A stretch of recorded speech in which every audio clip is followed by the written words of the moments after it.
guys, and welcome back to the Ducks and Dogs podcast. My name is Mike, here with my co-host Matt. How you doing today, Matt? It was negative 35 degrees with a wind chill today, so that's how my day's going.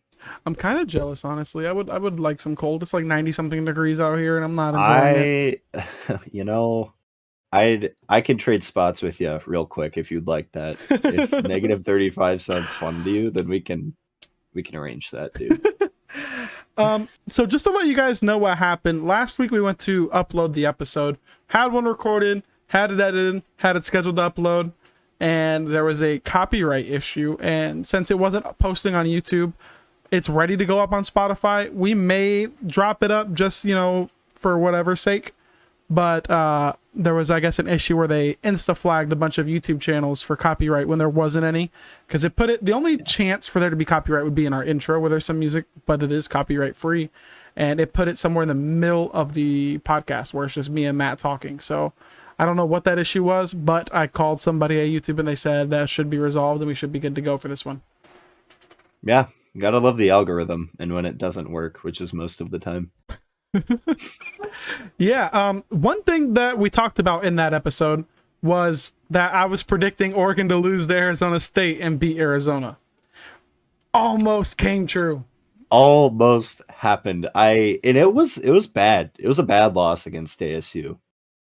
Like, it wasn't a close, they lose in overtime. Like, they got blown out. Yeah. The Rubik's Cube is jumbled yet again. And there are very few chances to realign it. Yeah, you gotta beat USC and UCLA, or make a deep turning run, or both if you want to get yourself in there. And yeah, I do feel like for some reason, if we make the NIT, we'd probably win it. I think so. I can't think of any other teams because Michigan, I think, is a bubble team at the moment. They would do pretty well in the NIT. A lot of those first four teams would make a run, and if Oregon's not in contention for that, I can't imagine many other teams would be able to compete, but yeah, and we'll see. This would be one of the first times in a while Oregon didn't make the tournament. Yeah, they made it last year and had a pretty good run. And they've had a lot of runs of Sweet 16s, Elite 8s, and stuff like that. Dan Altman's done really well at Oregon. The past few years has been pretty kind to the Ducks in terms of tournament. And the next few years will be too. We're adding 2 5-stars to this fairly young team. I saw that. Kellel Ware and really Dior Johnson. Dior Johnson is cold. Mm-hmm. Cold as hell. Excited to see that team next year compete against the UCLAs and Arizonas. Mm-hmm. I mean, this team has the talent, but none of these guys fit a Dan Altman system. They can't shoot the three consistently enough to win multiple games against top teams. They've shown that they're able to, but they're not able to do it consistently at a high enough level. They got 2 guys who they can rely on most games to hit more than a couple of threes. And other than that, nobody else can really do it. Yeah. On the Washington side of things, you shouldn't expect them to be good anytime soon because rumors were going around about him potentially taking the Syracuse opening, Mike Hopkins, that is. And pretty positive that's not going to happen from what he said and from what a lot of insiders think. So should be fun going 2 rounds into the NIT every year. I'm really excited for it. Going to be good. Mike Hopkins extension coming soon. Yeah, no, they said that they're probably going to wait out his contract before they make a decision, which I think is in the next year or 2. So cool. We'll be mediocre for then and then probably for a long time because they'll extend him somehow because they'll make the tournament next year for no reason. And then they'll be like, oh, okay, yeah, this guy clearly knows what he's doing. Contract year, you'll be decent. That's how it's going to go. Yep, can't wait. Going to be awesome. So, question for you. There's been an article that has been having Oregon and Washington Twitter going back and forth. It's an article on ESPN about Oregon. What are your thoughts on that? How do you view the whole thing with Wilcox? With Wilcox, I need a refresher here. I need a crash course on this. So what it was is that I guess Oregon offered Wilcox, but he would have to hire the staff Mullins wanted, and he would have to adapt to modern college football and change pretty much how he coaches. Mm-hmm. They also offered him less than he was making at Cal, and then he said no. And there's a thing going, the debate between Oregon and Washington fans is Washington fans are saying, oh, Oregon's so shady. Justin Wilcox was too good a guy, didn't want to go there to cheat. And then Oregon fans are just saying, no, they just really didn't want him. Where would you fall on that fence? Well, if I'm thinking of this logically, nobody wants to take a step down from where they're at. And even, you can make the argument, Oregon's a better program. If he's getting paid less, that's still a step down. And That's if he has still a less step control, backward. Yeah, and he has less control. Like, why would you take that job? I don't think it has anything to do with cheating or whatever. We all know cheating happens in college football. any Nobody team who is wants gonna to be good cheats. literally, like, it happens, but nobody's gonna come out and say anything because it's basically like the mafia at this point. Like, you can't say anything, you know what I mean? Like, I don't think Washington cheats, if that helps anything.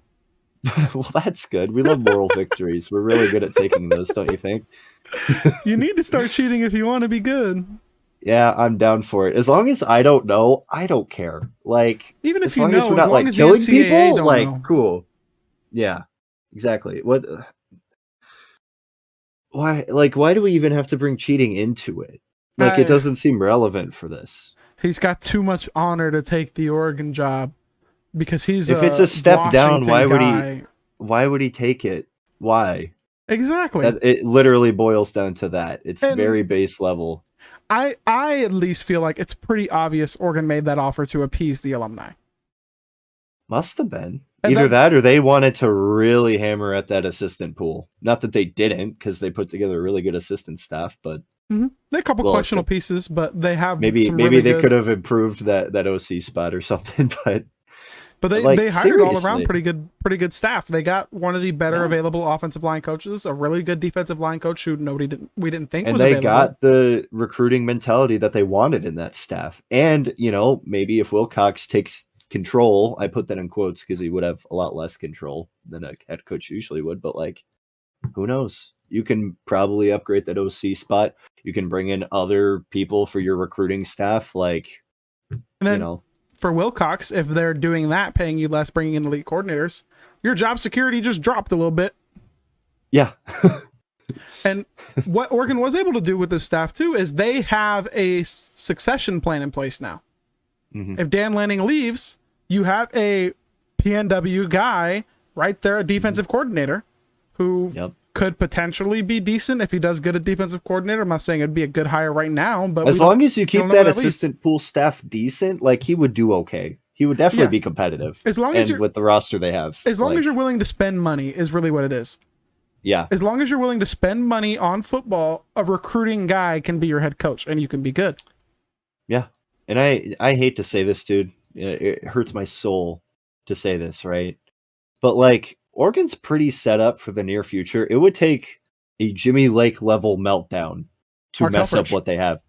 It would be beyond Jimmy Lake, honestly, to mess up what they have right now. Because even with Jimmy Lake, they weren't recruiting super hot. Like, it would take a meltdown of proportions we have never seen before. I think it would take a hire that bad to derail Oregon if you're talking about the next 30 years, probably even. I mean, there's so much money into the program. The brand is seen as one of the top brands. You still have backed by Nike. You have the best facilities in the country, building a $300 million add-on to those facilities. You're just getting in front of more eyes as the Pac-12 network improves, hopefully under Kliavkov. There's no negatives going against Oregon other than not being in a talent hotbed, and that is never going to change. Yeah, and I think 30 years is a bit too far out just because it's really, even with money, it's like that's all you can really go off of. But I could confidently say the next 5+ years. Yeah. Pretty confidently. I just think if you had to put a bet on it now, is Oregon going to be a top 25 team 30 years from now or not? I think the safer bet would be a top 25 team 30 years from now. For sure. A lot can change, though. Yeah, a lot can change. But with the trajectory they're on. NCAA money. Yeah, for sure. They're on a really good trajectory. Even if they take a dip maybe next year just adjusting to things, they'll still be around. Like, I mean, we've seen this Oregon team probably wasn't one of the best Oregon has had in the past 10 years, and they were damn near competing for a playoff spot most of the season. Seriously, granted, the Stanford loss kind of... They had the ranking, but like...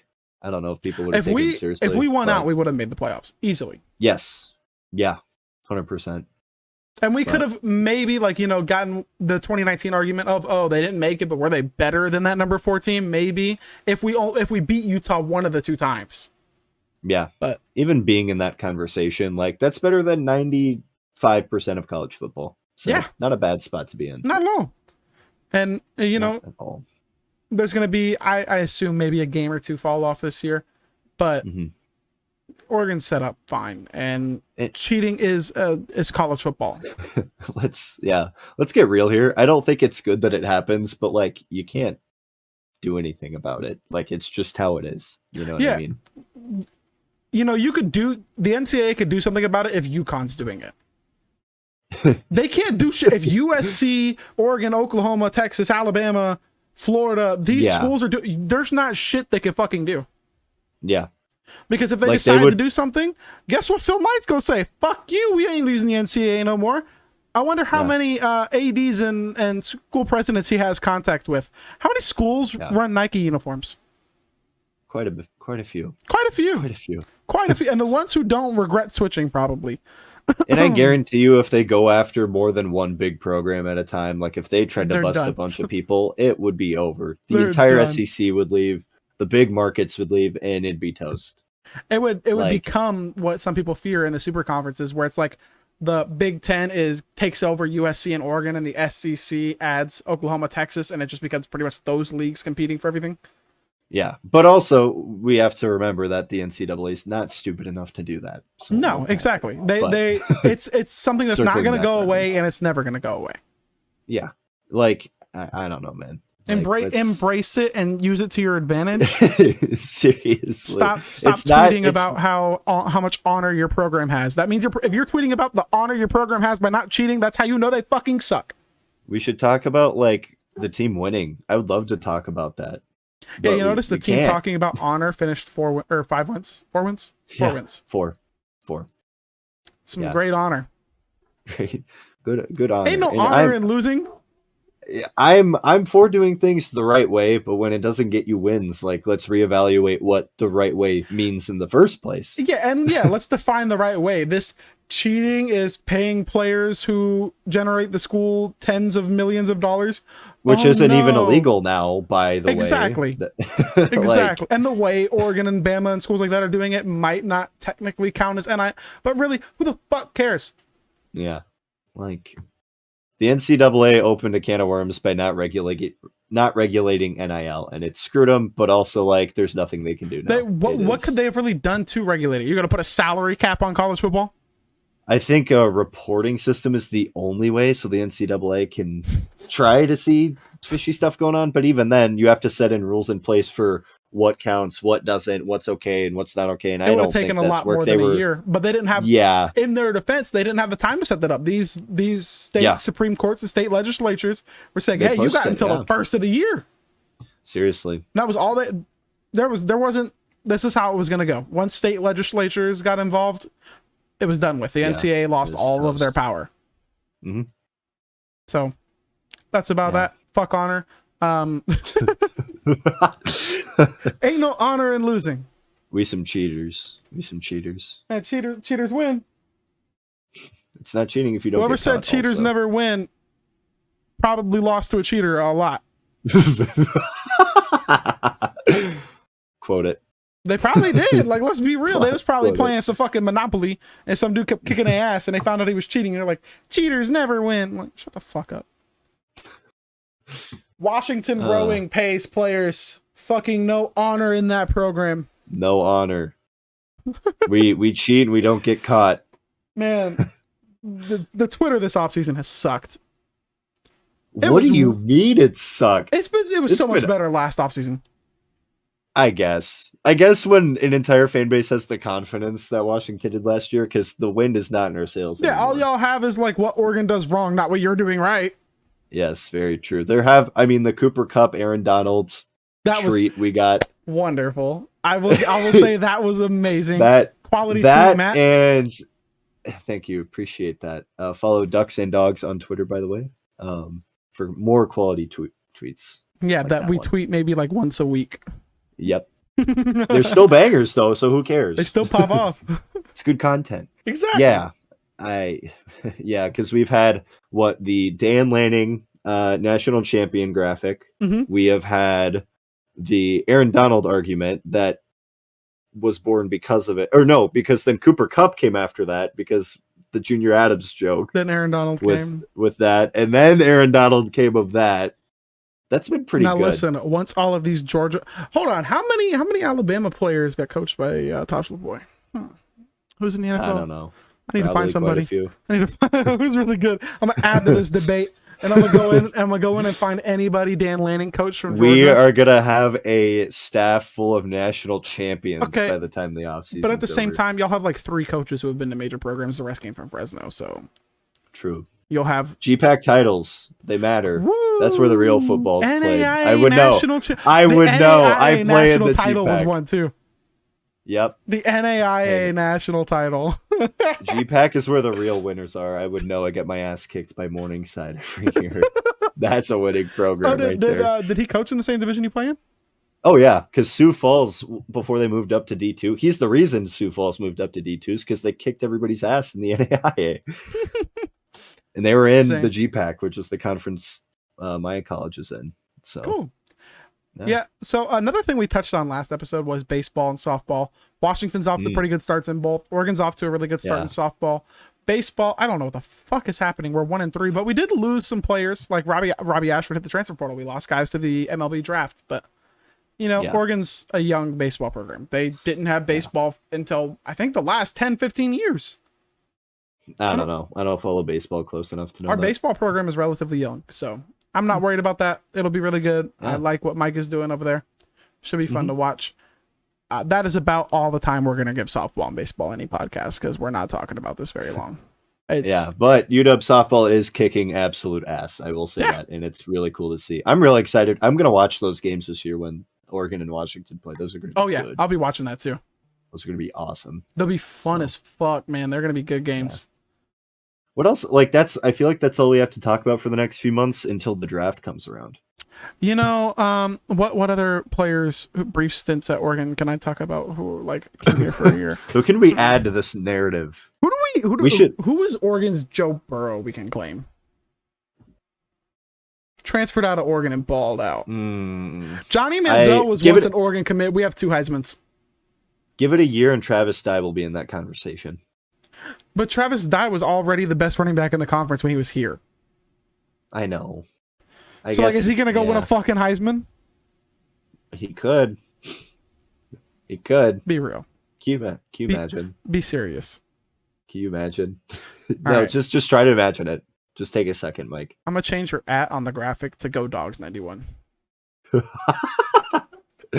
Hey, I might have terrible takes, but I'm not a bad person. There's a difference. Let's be real. I've had the worst takes of us too. Very, very true. But you claim them, and hey, I'll take it. That's half the battle. I'll get shit on for it. It's fine. It's fine. Matt knows ball. We all know this. Yeah. So. What was Washington's record supposed to be last year? Are you talking to me? Don't worry. I know you're not talking to me right now. Don't worry. Let's not ask what my prediction was either. It's tough in the offseason, man. It really sucks, especially when we both suck at basketball. Yeah. NIT coverage right here on the Ducks and Dawgs podcast. Hey, both of our teams are still in the top half of the podcast, so we're not completely gutted. That's good. Top half of the podcast of the conference, same thing. Whatever. I'd say Oregon is the top half of the podcast. Yeah, you just agreed.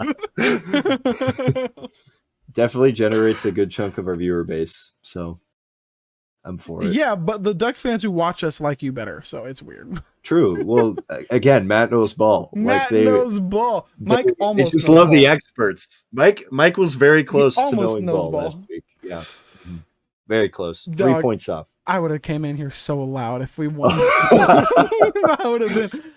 That shot selection. Did you watch that game? I watched part of it. I watched the first half. We needed a 3 to tie, and they took a 2. Oh, hate to see it. Like, what the fuck are you doing? I'm gonna say something mean, but anyone who's 19 minutes into the podcast who doesn't care because they've heard me say stupid shit before. Can we trade Richard Young for Joe Young? Can we have him back, please? Young for young. Yeah. We want the other one. Bro, Joey Buckets was cold as fuck back in the. I don't know if you watched Pac-12 basketball then. Joey Buckets was nasty. I believe it. I used I've to seen go- a couple of highlights. I used to go get him on 2K because of how fast he was, and I just bro, he was fast as fuck. Oh Lord. It was great. Now Oregon actually has, decent NBA players I can use. I don't have to use not even practice squad G leaguers. There you go. That's good. Well, UW produces pro players somehow. I don't get it. It's the most baffling thing to me. who? Fultz and another all-star. Yeah, he's great. Murray. DeJounte? Yeah.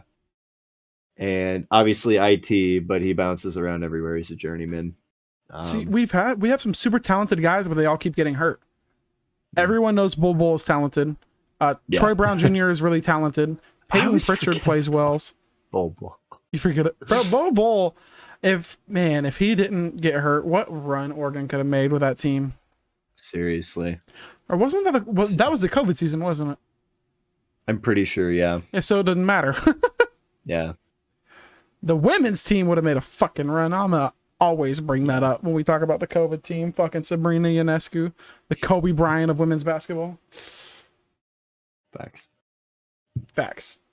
Matt, do you have any other things we can talk about, or what's going on, Matt? I don't know, dude. How's your recovery? How's your kids? I was just about to say for the recovery, actually, I started doing full drills and workouts this week. We are back. You're practicing blocking? Yes. Woo! I actually am. We've been doing indie time starting this week, and I'm doing actual drills. We are back. It has taken the entire length of the podcast so far, but Matt is playing football again. 0.5-star fullback Matt Schwaz has returned from ACL injury. He is expected to get less than 3 carries this season. I will be impressed if I get more than 1. So that would be good. Over under is 1? Over under is 1 right now. And I'm probably taking the under on that one. What about next season? I'd have to come back for that, and I don't know if I'm at the liberty to make that decision yet. So so it's the non-honorable program type shit. True. Yes. Hey, I haven't made my decision, so who knows? I could be an OKG. We'll find out. OKG, this man. Well, all right, guys. I want to thank you for watching this episode of the Ducks and Dawgs podcast. Give us some topics, please. We'd greatly appreciate it. Until next time, you've been watching the Ducks and Dawgs podcast. Go Ducks. Go Ducks.